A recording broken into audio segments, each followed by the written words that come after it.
সকাল বন্ধুরা, দোলন সিম্পল হাউজের চ্যানেলের 138 নম্বর ভিডিওতে তোমাদের সবাইকে স্বাগত।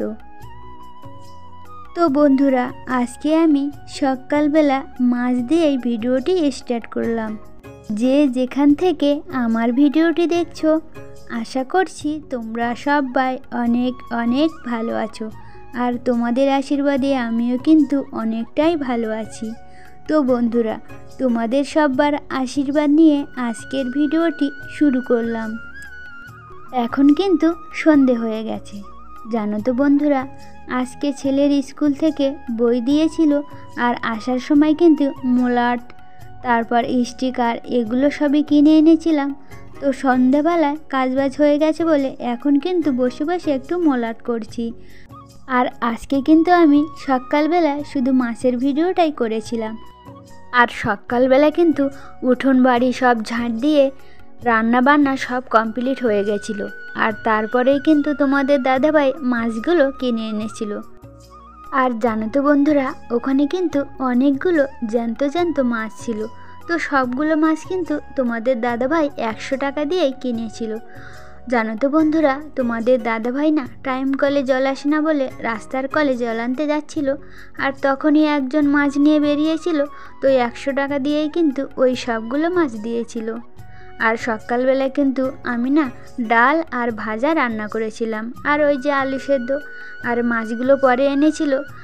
জানো তো বন্ধুরা, মাছগুলো জ্যান্ত ছিল বলে আমার ছেলে না বড় হাঁড়ির মধ্যে রেখে আর জল দিয়ে ফ্রিজ না চালিয়েই ফ্রিজের মধ্যে রেখে দিয়েছিলাম। আর ছেলের স্কুলে যাব বলে দেরিও হয়ে যাচ্ছিল, তাই কাটতে পারবো না বলেই কিন্তু ফ্রিজের মধ্যে ওইভাবে রেখে গিয়েছিলাম। আর বাইরে রাখলে কখন বিড়াল এসে কী করে তার ঠিক নেই, তার জন্য কিন্তু ওইভাবে রেখেছিলাম। তারপরে 1টার সময় স্কুল থেকে এসে না চান খাওয়া দাওয়া করতে করতেই কিন্তু 3টে বেজে গেছিলো। তারপরেও কিন্তু মাছগুলো জ্যান্ত ছিল, জানো তো বন্ধুরা। আর এই একটু আগেই মাছ টাছ কেটে নিয়ে ঘরের যে কাজগুলো ছিল সবই করে নিয়ে মলাট করতে বসেছিলাম। আর এখন দেখো, দেখতে দেখতেই কিন্তু সন্ধ্যে 7:30 বেজে গেছে। আর তোমাদের দাদাভাইও কাজের থেকে আসার সময় সবজিগুলো কিনে এনেছে, তাই তোমাদের সাথে একটু শেয়ার করলাম। আর আজকে কিন্তু অনেক দিন পরে একটা ওলকপি কিনেছে। জানো তো বন্ধুরা, কিন্তু ওলকপিটা না অনেক বড়। আমি কিন্তু এর আগে ওলকপি দেখেছি, তো এতটাও কিন্তু বড় ছিল না। আর জানো তো বন্ধুরা, ওই যে একদিন ফুলকপি এনেছিল, বড় বড় পোকা হয়েছিল বলে তারপরেই কিন্তু তোমাদের দাদাভাইকে আনতে মানা করেছিলাম। তো দেখো, আবারও নিয়ে এসেছে। আর সন্ধে হয়ে গেছে বলে ভাতটাও বসিয়ে দিয়েছি। আর এই যে দেখেছো কতগুলো মাছ, মাছগুলো কিন্তু 100 টাকা নিয়ে একদমই লস হয়নি, লাভই হয়েছে। আর আমি না ভাতটা বসিয়ে দিয়ে সবজিগুলোও কিন্তু কেটে নিয়েছি। জানো তো বন্ধুরা, আজকে না কুমড়ো, আলু আর সিম কেটেছি, আর তার সঙ্গে একটু গাজর দিয়েছি। আর এদিকে বেগুন কেটে নিয়েছি ভাজার জন্য। আর ওদিকে মশলাটাও কিন্তু আমি করে নিয়েছি। জানো তো বন্ধুরা, আর কি বলো তো, আমাদের কিন্তু রাতের বেলা একটা করে তরকারি রান্না করা হয়, আর ওই সকালবেলা রান্না হয় তখন কিন্তু 2টো করে তরকারি হয়।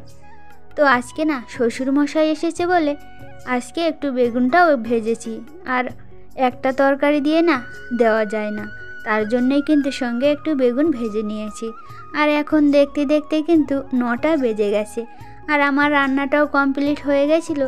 তাই শ্বশুরমশাইকেও খেতে দিয়েছি, আর সবাই খাওয়ার জন্য ভাতটাও বেড়ে নিয়েছি। আর জানো তো বন্ধুরা, শীতকালে না সবজিটা কিন্তু একটু ভালো পাওয়া যায়, যেটা গরমের সময় পাওয়া যায় না। আর মেয়েকে না গাজর আর সিমগুলো খাওয়াবো বলে সব তরকারিতেই কিন্তু এই শীতকালে একটু দিয়ে দিই। তার জন্যই কিন্তু কুমড়োর মধ্যে একটু গাজর আর সিম দিয়েছিলাম, যাতে মেয়েকে একটু খাওয়ানো যায়। কিন্তু যাই বলো বন্ধুরা, শীতকালে সবজি কিন্তু সবই পাওয়া যায়। তো আমাদের এখানে না দামটা কিন্তু একদমই কম হয়নি। আর অন্য বছর এই সময় কিন্তু মটরশুঁটি দিয়ে ডাল রান্না করা হয়, কিন্তু এবছর না একবারও খাওয়া হয়নি। তো যাই হোক, খাওয়া দাওয়া কমপ্লিট হয়ে গেছে, আর শ্বশুরমশাই কিন্তু ও ঘরে ঘুমিয়ে পড়েছে। আর আমি না বিছানাটা করে নিয়েছিলাম। আর আমাদের তো উপরে অ্যাসবেস্টারের চাল, ভীষণ কিন্তু ঠান্ডা হয়ে যায় রাতের বেলা। তার জন্যই চারিদিকে না রাতের বেলা মশারির উপরে কিছু দেওয়া হয় না, কিন্তু সামনের দিকটা আর সামনের সাইডটা না বেড চাদর কাঁথা দিয়ে আটকে দেওয়া হয়, তো ওটা দিয়ে দিয়েছি। তোমাদের দাদা ভাই ছেলে মেয়ে ওরা তিনজনই কিন্তু ঘুমিয়ে পড়েছে, আর আমার না এটা প্রতিদিনের কাজ। তো অনেক দিন তো দিনের বেলার ভিডিওগুলি তোমাদের সাথে শেয়ার করা হয়, তো আজকে রাতের ভিডিও শেয়ার করলাম। আর এই যে দরজায় কিন্তু মাদুরটা দিয়ে দিয়েছিলাম। আর এখন কিন্তু সকাল হয়ে গেছে, আর সকাল বলতে প্রায় দুপুর 12টা। আমি ছেলেকে স্কুলে দিয়ে একটু স্টেশনে এসেছিলাম, সেটাই শেয়ার করলাম। তো যাই হোক বন্ধুরা, তোমরা সবাই ভালো থেকো, সুস্থ থেকো। আমার আজকের ভিডিওটি এখানেই শেষ করছি। যদি আমার ভিডিওটি তোমাদের কারো ভালো লেগে থাকে অবশ্যই কিন্তু লাইক কমেন্ট করতে ভুলে যেও না। ধন্যবাদ।